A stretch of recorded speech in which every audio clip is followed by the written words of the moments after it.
Hello student, I am Santosh Kumar from Commerce Point, Hyderabad, Darbhanga। आज मैं BCom part 1 में जो भी स्टूडेंट करंट ईयर में एग्ज़ाम देंगे और कुछ ऐसे भी स्टूडेंट हैं जिन्होंने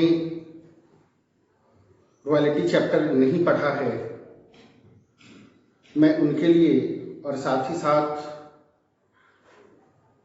2020 में जो 12th का रिज़ल्ट निकला है और उस रिज़ल्ट में बहुत सारे बच्चे पास आउट हुए हैं 12th के एग्ज़ाम में, और ऐसे स्टूडेंट जो बीकॉम पार्ट 1 में कॉमर्स लेना चाहते हैं, मैं उन स्टूडेंट के लिए बीकॉम पार्ट 1 का एक चैप्टर जो बहुत ही आसान चैप्टर है और मोस्ट इम्पोर्टेंट चैप्टर है, लगभग यूनिवर्सिटी के प्रत्येक एग्ज़ाम में बीकॉम पार्ट फर्स्ट में होने वाले एग्ज़ाम में ये चैप्टर पूछा जाता है। तो ये चैप्टर का कंसेप्ट लेकर के मैं आपके सामने उपस्थित हुआ हूँ। ये चैप्टर जो मैं पढ़ाने जा रहा हूँ रॉयल्टी, बहुत ही इंटरेस्टिंग चैप्टर है और ये उन बच्चों के लिए भी बेनिफिशियली है, लाभदायक है जो बच्चे करंट ईयर में बीकॉम पार्ट 1 का एग्ज़ाम देंगे, और उन बच्चों के लिए भी बेनिफिशियल है जो बीकॉम पार्ट 1 में अपीयर होने वाले हैं, जाने वाले हैं, और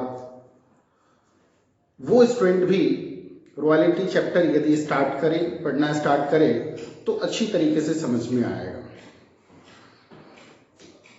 रॉयल्टी अकाउंट्स चैप्टर का नाम है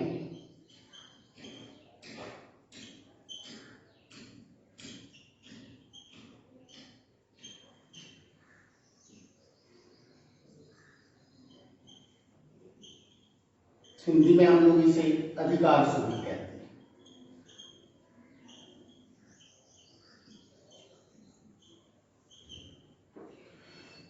बेसिकली हम लोग रॉयल्टी अकाउंट्स, सबसे पहले हम लोग समझे कि रॉयल्टी होता क्या है, व्हाट इज रॉयल्टी। एक रॉयल्टी मीन्स होता है कंसिडरेशन, और कंसिडरेशन को हम लोग कहते हैं प्रतिफल। प्रतिफल का मतलब होता है कुछ के बदले कुछ, कुछ के बदले कुछ। फॉर एग्जाम्पल, जैसे मैं आपको ट्यूशन पढ़ा रहा हूं और मैंने अपनी सेवा देने के बदले आपसे मंथली फी पाया, और ये मंथली फी पाना ही रॉयल्टी कहलाता है, समझने के लिए। और ये जो मंथली फी हमने पाया, इसको हम लोग कंसिडरेशन कहेंगे। फॉर एग्जाम्पल, आप किसी मकान में रह रहे हो, वो मकान के स्वामी आप नहीं हो, मकान के मालिक आप नहीं हो, आप उस मकान को रेंट पर लेकर के, उस कमरे को, रूम को रेंट पर लेकर के आप उसमें रह रहे हो। महीने के अंत में आपने अपने मकान मालिक को जो पैसा दिया, वो पैसा किस रूप में आपने दिया, रेंट के रूप में दिया, किराए के रूप में दिया, और ये किराए को ही हम लोग क्या समझेंगे, कंसिडरेशन। मीन्स मैंने मकान मालिक के मकान का यूज किया, यूटिलाइजेशन किया, उपयोग किया, और इस उपयोग के बदले में मैंने जो उन्हें अमाउंट दिया, किराया दिया, ये किराया को ही हम लोग कंसिडरेशन समझेंगे, प्रतिफल। ठीक, तो प्रतिफल का मतलब होता है कि सेवा देने के बदले में कुछ प्राप्त करना, या सेवा प्राप्त करने के बदले में सेवा देने वाले को कुछ देना ही प्रतिफल कहलाता है, कंसिडरेशन कहलाता है। ठीक, तो रॉयल्टी क्या है। जनरली जब किसी संपत्ति के मालिक, किसी एसेट्स के मालिक को उस एसेट्स के विशेषाधिकार, संपत्ति का मालिक, अब मान लो कि किसी संपत्ति का मालिक ए है, या किसी लैंड प्रॉपर्टी, किसी जमीन का मालिक ए है, ए इज द ओनर। ठीक, ये जमीन का टुकड़ा है, और बी ने इस जमीन के टुकड़े को कुछ दिनों के लिए या कुछ वर्षों के लिए ए से लिया। बी इस जमीन के टुकड़े को कुछ वर्षों के लिए, कुछ समय के लिए, कुछ महीनों के लिए ए से लिया। तो यहां पर अब इसका मतलब ये मत समझे आप कि बी ने ए से जमीन परचेज किया है, खरीदा नहीं है। बी ए से जमीन लिया है कुछ वर्षों के लिए, कुछ महीनों के लिए, only utilization right means use करने का अधिकार, जमीन उपयोग करने का अधिकार। इसका मतलब है कि ऑनर ए ही रहेगा, जमीन का मालिक, जमीन का स्वामी, जमीन का लैंडलॉर्ड, भूस्वामी ए ही है। ए ने अपने ऑनरशिप राइट का ट्रांसफर नहीं किया, इन्हें अपने ऑनरशिप राइट का ट्रांसफर बी को नहीं किया। इन्हें जमीन नहीं बेचा है बी को, बल्कि ए ने जमीन का उपयोग करने का अधिकार, यूटिलाइजेशन राइट, जमीन एक ही है। ए इस जमीन को चाहे जो करे, इस जमीन का गड्ढा खोद करके इसमें पोखर बना दे, ए इस जमीन को उपजाऊ जमीन बना दे, ए इस जमीन पर मकान या तो फिर फ्लैट बना दे और किराए पर लगा दे। तो जमीन को यूज करने का अधिकार किसका है? ए का है, because A is the owner of this land property. But A अपने जमीन को सेल्स नहीं करता है, बी के हम बेचता नहीं है, बल्कि ए अपने यूज करने का अधिकार, यूटिलाइजेशन राइट बी को ट्रांसफर कर देता है कुछ समय के लिए, कुछ महीनों के लिए, कुछ वर्षों के लिए। अब इस जमीन का यूज कौन करेगा? बी। इस जमीन का यूज कौन करेगा? बी। तो बी इस जमीन का यूज करने के बदले में ए को जो अमाउंट दे रहा है, ए को जो अमाउंट दे रहा है कंसिडरेशन के रूप में, प्रतिफल के रूप में, उस अमाउंट को ही हम लोग कहेंगे रॉयल्टी। उस अमाउंट को ही हम लोग कहेंगे रॉयल्टी। इसका मतलब है कि ए जो अमाउंट पा रहा है वो ए के लिए रॉयल्टी रिसीवेबल हुआ, और बी जो अमाउंट देगा बी के लिए रॉयल्टी पेएबल होगा।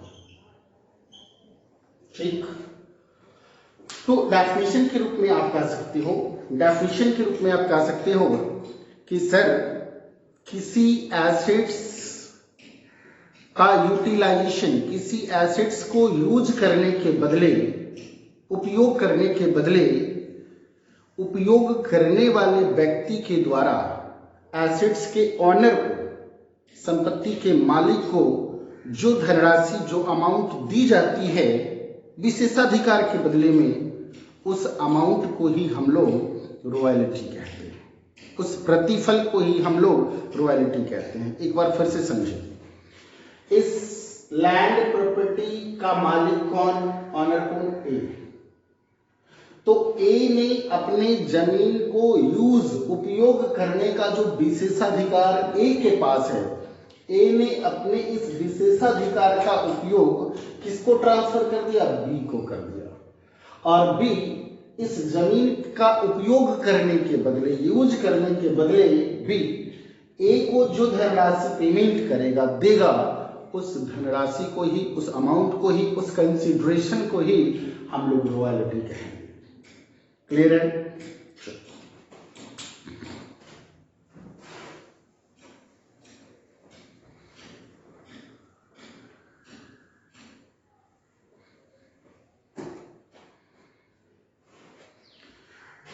अब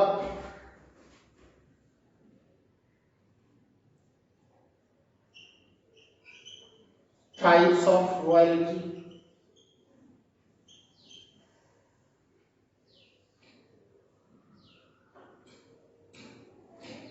लेकिन टाइप्स ऑफ रॉयल्टी से पहले मैं आपको एक और टॉपिक समझा दूं।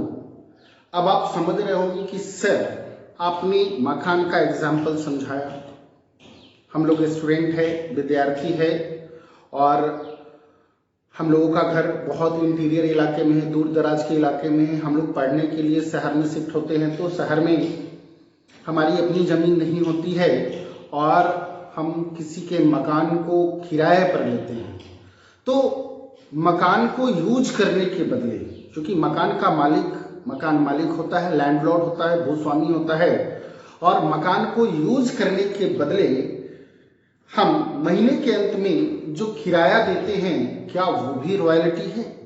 क्या वो भी रॉयल्टी है? क्योंकि मैंने समझाने के क्रम में तो यही आपको समझाया था कि यदि किसी एसेट संपत्ति के विशेषाधिकार के प्रयोग के बदले में संपत्ति प्रयोग करने वाले व्यक्ति के द्वारा संपत्ति के ऑनर को, एसेट्स के ऑनर को जो धनराशि दी जाती है, जो प्रतिफल के रूप में धनराशि पेमेंट की जाती है, अमाउंट पेमेंट की जाती है, उस कंसिडरेशन को, उस प्रतिफल को ही हम लोग रॉयल्टी कहते हैं।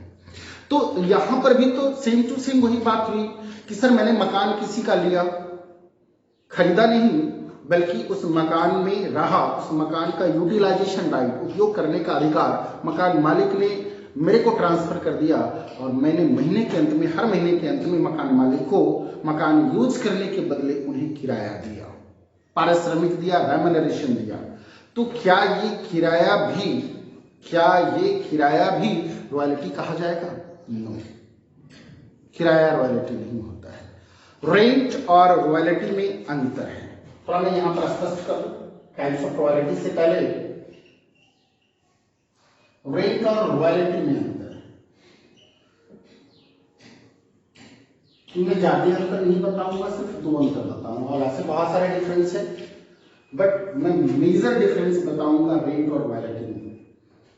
रेंट समय के आधार पर होता है, किराया समय के आधार पर होता है, जबकि रॉयल्टी टाइम और प्रोडक्शन, टाइम और वर्क दोनों के आधार पर होता है। Rent only on the based of time, but royalty is the based on time and output, आपको अगर सर एक एग्जाम्पल के द्वारा समझा दो। अब जैसे देखो, मैंने किसी का मकान लिया, करेक्ट, और उस मकान को मैंने ले लिया।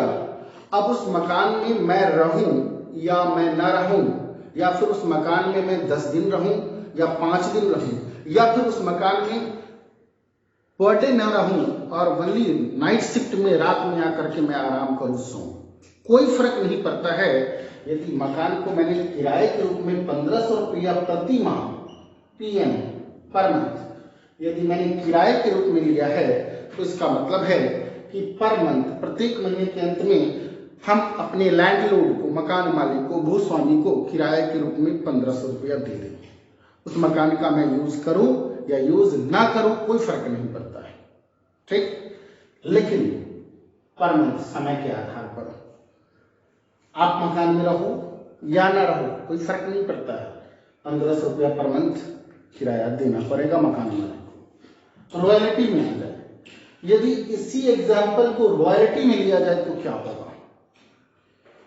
यदि मैं अपने मकान मालिक से, लैंडलॉर्ड से इस प्रकार का समझौता करता हूं, या फिर वो मेरे साथ इस प्रकार का समझौता करते हैं कि 1500 रुपया पर मंथ आपको किराया लगेगा, चलो यहां पर टाइम आ गया, 1500 रुपया पर मंथ आपका किराया लगेगा, यहां पर टाइम आ गया। बट उन्होंने एक कंडीशन और डाल दिया कि यदि आप अकेले रहोगे, तो यदि आप 2 स्टूडेंट लेकर के रह रहे हो, 2 दोस्त रह रहे हो, 2 पर्सन रह रहे हो, तो आपका किराया 500 रुपया पर मंथ बढ़ जाएगा। इसका मतलब यहां आउटपुट भी आ गया। यहां पर वैसी बात नहीं थी, 1500 रुपया पर मंथ देना था, मैं अकेले रहूं, 4 व्यक्ति से रहूं, 10 व्यक्ति से रहूं, कोई फर्क नहीं पड़ता है, 1500 रुपया पर मंथ मकान मालिक को दे देना है। लेकिन यहां पर क्या आ गया कंडीशन कि यदि मैं एक व्यक्ति यदि मकान में रहूं तो 1500, 2 व्यक्ति तो 2000, 3 व्यक्ति हो गया तो फिर 2500। तो यहां पर नंबर ऑफ पर्सन किराया भी बदल रहा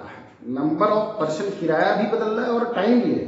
तो जहां पर टाइम और आउटपुट दोनों आ जाए तो वो रॉयल्टी होगा। एक और एग्जांपल मैं बता रहा हूं,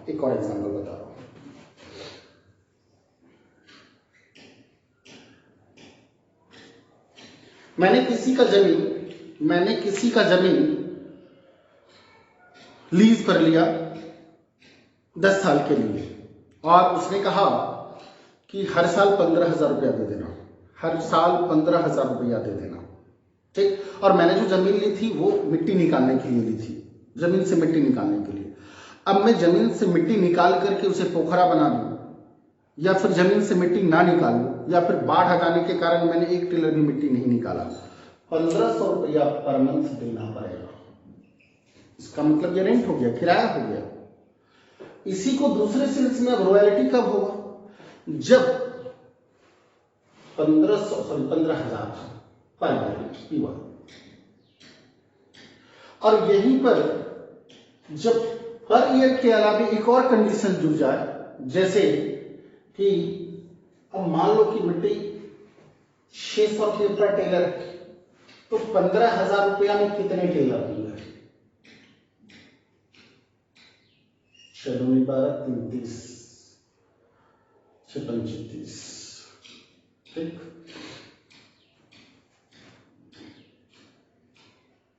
$25 टेलर। अब यहां पर एक कंडीशन लग गया। क्या कंडीशन लग गया? कि भाई मिनिमम 15,000 रुपया पर ईयर तो चाहिए ही चाहिए, 15,000 रुपया पर ईयर तो चाहिए ही चाहिए, लेकिन मिनिमम, ठीक। लेकिन यदि 25 टेलर से 1 टेलर भी यदि ज्यादा आप निकालोगे, 25 टेलर से 1 टेलर भी ज्यादा आप निकालोगे मिट्टी, तो प्लस 600 रुपया पर टेलर।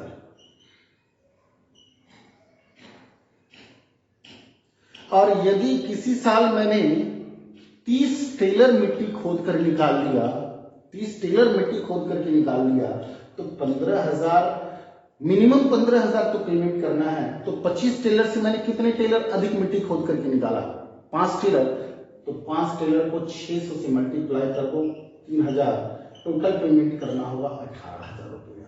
इसका मतलब है कि ये टाइम बेसिस पर भी आ गया, पर ईयर प्रत्येक साल के अंत में चुकाना है, और दूसरा आउटपुट भी आ गया। आउटपुट का मतलब उत्पादन भी आ गया। तो रेंट और रॉयल्टी में अंतर है। दूसरा अंतर है रेंट ओनली टैंजिबल एसेट्स पर लागू होता है, जिसे हम देख सकते हैं, छू सकते हैं, जिसे हम देख सकते हैं और छू सकते हैं, जबकि royalty tangible and intangible assets दोनों पर लागू होता है। अब जैसे टैंजिबल एसेट्स का मतलब ऐसे एसेट्स जिसे हम देख सकते हैं, छू सकते हैं, जैसे जमीन पर रॉयल्टी अप्लाई होता है। लेकिन जमीन के अलावे राइट, अधिकार, जैसे कॉपीराइट, पेटेंट राइट,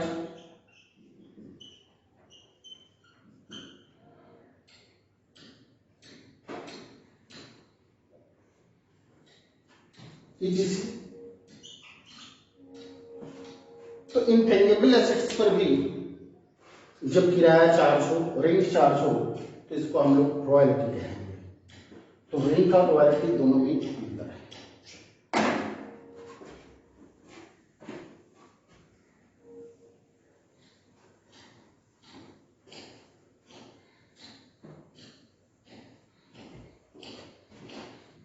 तो रॉयल्टी समझ में आया? रॉयल्टी किसे कहते हैं? बहुत ही सिंपल लैंग्वेज में एक बार फिर से मैं रिपीट कर रहा हूं कि यदि हमारी कोई एसेट्स है, हमारी कोई संपत्ति है जिसके ऑनर हम हैं, जिसके मालिक हम हैं, और हम ये संपत्ति खुद यूज ना करके, बहुत ही सिंपल भाषा में समझा रहा हूं, ये एसेट्स हम खुद यूज ना करके, उपयोग ना करके, यदि इसके यूटिलाइजेशन का अधिकार, उपयोग का अधिकार मैं किसी दूसरे को ट्रांसफर कर देता हूं, दूसरे को ये मैं एसेट्स दे देता हूं यूज करने के लिए, तो एसेट्स यूज करने के बदले, संपत्ति उपयोग करने के बदले, उपयोग करने वाले जो व्यक्ति हैं उनसे जो रेम्यूनरेशन हमें मिलता है, या फिर जो कंसिडरेशन यूज करने के बदले जो अमाउंट हमें मिलता है, वो कंसिडरेशन, उस अमाउंट को ही हम लोग रॉयल्टी कहेंगे। ठीक, रॉयल्टी नॉमिनल अकाउंट है, रॉयल्टी एक नॉमिनल अकाउंट है। यदि हम रॉयल्टी पा रहे हैं तो रॉयल्टी रिसीवेबल, और यदि हम किसी को रॉयल्टी दे रहे हैं तो रॉयल्टी पेएबल। ठीक, रॉयल्टी में दो पक्ष होते हैं, रॉयल्टी में दो पक्षकार होते हैं, एक लैंडलॉर्ड और दूसरा लेसर। रॉयल्टी में दो पक्ष, एक लैंडलॉर्ड जिसको हम लोग कहते हैं भूस्वामी,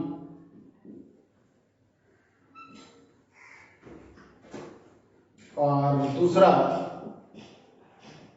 लेसी जिसको हम लोग कहते हैं पट्टाधारी। ठीक, लैंडलॉर्ड को हम लोग लेजर भी कहते हैं, लैंडलॉर्ड को हम लोग लेजर भी कहते हैं, यानी पट्टाधारी।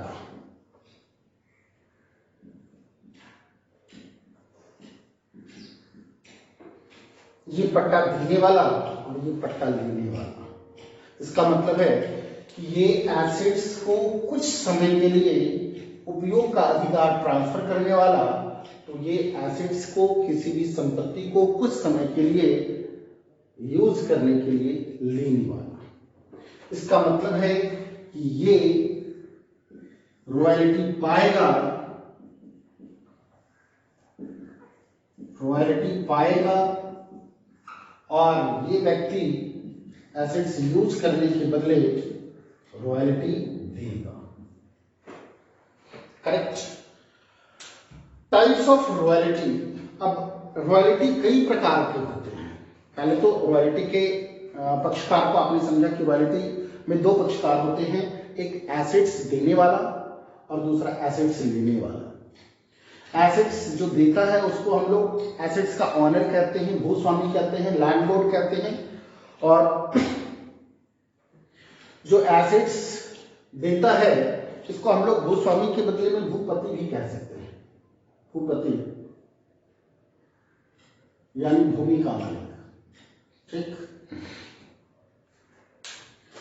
तो ये एसेट्स का ऑनर है, मालिक है, और जबकि ये एसेट्स का ऑनर नहीं है, मालिक नहीं है, बस सिर्फ और सिर्फ एसेट्स का यूज करने वाला व्यक्ति है। क्लियर है?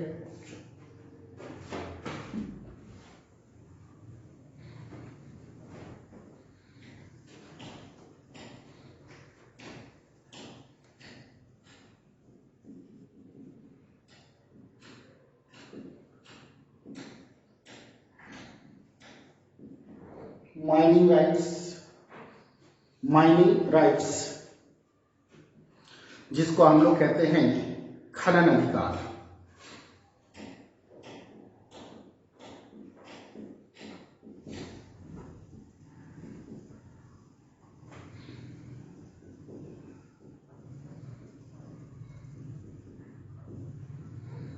पब्लिशर राइट्स जिसको हम लोग कहते हैं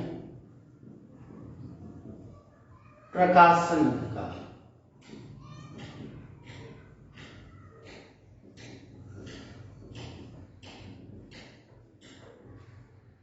कॉपीराइट जिसको हम लोग कहते हैं मुद्रणाधिकार।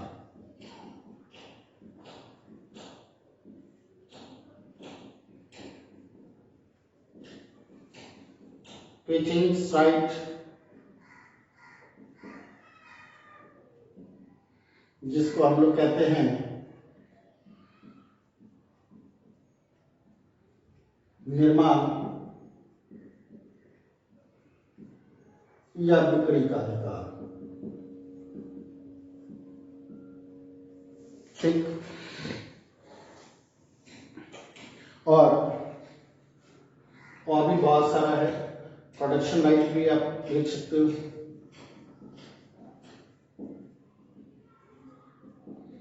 ठीक, निर्माण अधिकार, निर्माण या उत्पादन अधिकार,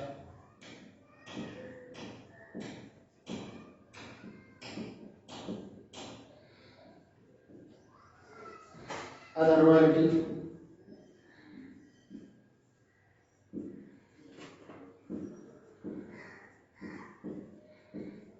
अन्य अधिकार। अब यहां पर प्रोडक्शन राइट को आप रॉयल्टी भी लिख सकते हो। राइट का मतलब अधिकार, रॉयल्टी का मतलब भी अधिकार।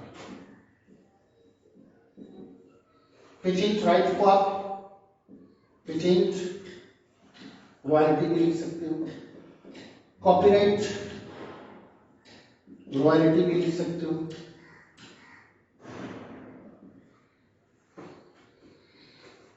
ये सारे टाइप्स ऑफ रॉयल्टी है। माइनिंग राइट्स क्या होता है, खनन अधिकार क्या होता है। अब मान लो कि जिस जमीन पर हम रह रहे हैं या फिर जो जमीन हमारी है उसके अंदर कोयला की खान है, उसके अंदर कोयले की खान है, या उसके अंदर उस जमीन के अंदर तेल का कुआं है जिसके ऑनर हम हैं, तो जमीन का मालिक मैं, उस जमीन का मालिक मैं, और मैंने ये माइनिंग राइट्स, चूंकि मेरे पास इतने बड़े बड़े मशीन नहीं, करोड़ों अरबों रुपए की मशीन लगती है तेल निकालने के लिए, कोयले निकालने के लिए, माइंस निकालने के लिए, तो ये जमीन मैंने किसी दूसरे को, ऐसे व्यक्ति को दे दिया जो कोयले निकालने के काम करती है, जो तेल निकालने का ही काम करता है। तो मैंने अपनी जमीन उन खनन वाले व्यक्ति को दिया जिसके पास बड़ी बड़ी मशीनें हैं, जो जमीन के अंदर से तेल, जमीन के अंदर से बहुत सारे एलिमेंट्स, जमीन के अंदर से कोयला निकालने का काम करते हैं। तो इसको हम लोग कहेंगे माइनिंग राइट्स। और माइनिंग राइट्स में भी दो व्यक्ति होते हैं, माइनिंग राइट्स में भी दो व्यक्ति होते हैं, एक लैंडलॉर्ड और दूसरा लीज। ठीक। अब यहां पर पब्लिशर राइट क्या होता है। पब्लिशर राइट का मतलब होता है किसी भी मटेरियल को छापने का अधिकार। इसको हम लोग कॉपीराइट भी कहते हैं, इसको हम लोग कॉपीराइट भी कहते हैं, किसी भी मटेरियल को छापने का अधिकार। अब जैसे मान लो कि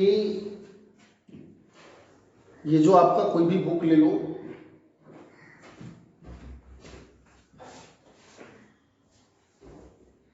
ये कॉर्पोरेट अकाउंट है, ये कॉर्पोरेट अकाउंट है, बीकॉम पार्ट 2 में चलती है, बीकॉम पार्ट 2 में अकाउंट्स की बुक है। और ये कॉर्पोरेट अकाउंट लिखा किसने, डॉक्टर एस एम शुक्ल ने, डॉक्टर एस एम शुक्ल ने और डॉक्टर के एल गुप्ता ने। करेक्ट, यहां पर आप देख रहे होंगे। इसको हम लोग कहेंगे ऑथर। ऑथर का मतलब होता है लेखक, जिसको आप लोग राइटर भी कहते हैं। ऑथर यानी कि लेखक। इस किताब में, इस बुक में जितने भी मटेरियल है, जो भी चीजें लिखी हुई है, वो सारे के सारे डॉक्टर एस एम शुक्ल और के एल गुप्ता ने लिखा है। ठीक। इसका मतलब है कि ये मटेरियल के ऑनर कौन है, इस बुक के जितने भी मटेरियल है, जितनी भी बातें लिखी गई है, जितने भी मटेरियल यहाँ लिखा गया है, उसके ऑनर कौन है, एस एम शुक्ल और के एल गुप्ता। लेकिन एस एम शुक्ल के पास और के एल गुप्ता जी के पास छापखाना नहीं था, बुक छापने की मशीन नहीं थी, बड़ी बड़ी मशीनें नहीं थी। तो उन्होंने इस बुक के मटेरियल को छापने का अधिकार, किताब बनाने का अधिकार, बुक छापने का अधिकार उन्होंने साहित्य भवन पब्लिकेशन को दे दिया। उन्होंने अपना ये अधिकार किसको ट्रांसफर कर दिया, साहित्य भवन पब्लिकेशन को ट्रांसफर कर दिया। अब साहित्य भवन पब्लिकेशन इस मटेरियल को छापेगी, बुक बनाएगी और मार्केट में सेल्स करेगी। तो जितनी किताबें छपेगी या जितनी किताबें मार्केट में सेल्स होगी, बच्चे खरीदेंगे, बाजार में बिकेंगे, उसके बदले में साहित्य भवन पब्लिकेशन जो रेम्यूनरेशन, पारिश्रमिक, मजदूरी या फिर जो कंसिडरेशन एस एन शुक्ल और के एल गुप्ता जी को देंगे, उस अमाउंट को ही हम लोग रॉयल्टी कहेंगे। उस अमाउंट को ही हम लोग क्या कहेंगे, रॉयल्टी कहेंगे। करेक्ट। तो यहां पर ऑनर कौन हो गया, ऑथर, जिसको हम लोग कहेंगे लेखक, और पब्लिशर मीन्स प्रकाशक। ठीक। ऑथर रॉयल्टी पाएगा, और जबकि प्रकाशक पब्लिशर बुक छापेगा, मार्केट में बुक सेल्स करेगा, और जितने बुक सेल्स होंगे, जितने बुक छपेंगे, उतना अमाउंट एक सर्टेन परसेंटेज, निश्चित प्रतिशत पर या तो फिर बुक के फेस वैल्यू पर, नॉमिनल वैल्यू पर ऑथर के पास रॉयल्टी पहुंचाएगा।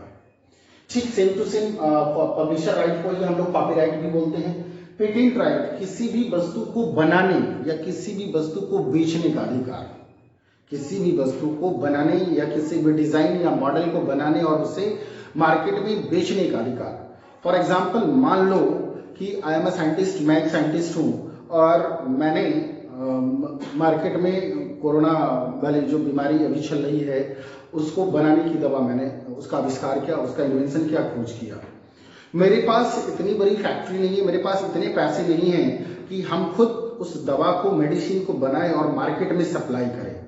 तो मैंने ये जो फार्मूला था मैंने एरिस्टोकार्ट को बेच दिया या फिर सिप्ला को बेच दिया, जो दवा बनाने की कंपनी है। तो यहां पर पेटेंट रॉयल्टी में जो ऑनर है, यानी मैंने इस दवा को बनाया, इस दवा को बनाने की फार्मूला मेरी है और मैं ही इस फार्मूला का मालिक हूं, तो मेरे को कहा जाएगा पेटेंटी, मेरे को कहा जाएगा पेटेंटी। ठीक।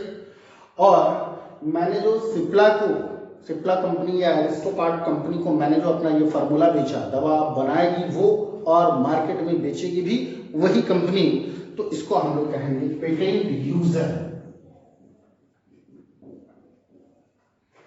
पेटेंटी, मैं, फार्मूला मेरी है, मैंने आविष्कार किया दवा बनाने, मेरे को पेटेंटी बोला जाएगा। और मैंने अपना ये फार्मूला पेटेंट करवा लिया गवर्नमेंट से, फार्मूला को अपने नाम से सुरक्षित करवा लिया कि इस फार्मूले पर मैं ही दवा बना सकता हूं, मैं ही दवा बेच सकता हूं, अदरवाइज कोई और नहीं बेच सकता, बना सकता है।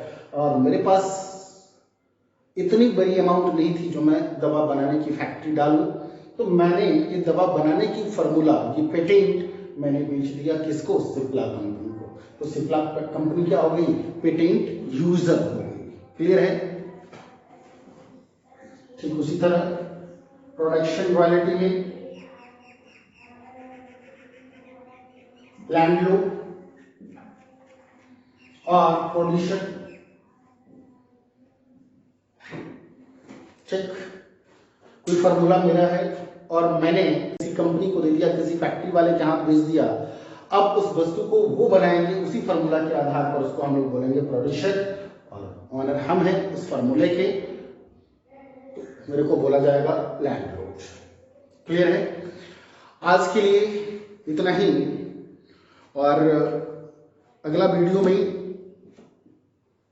हम लोग समझेंगे रॉयल्टी का इंपोर्टेंट टर्म्स, महत्वपूर्ण शब्दावली, जो रॉयल्टी अकाउंट सॉल्व करने में, रॉयल्टी का अकाउंटिंग करने में बेनिफिशियल होगा, कन्वीनियंट होगा।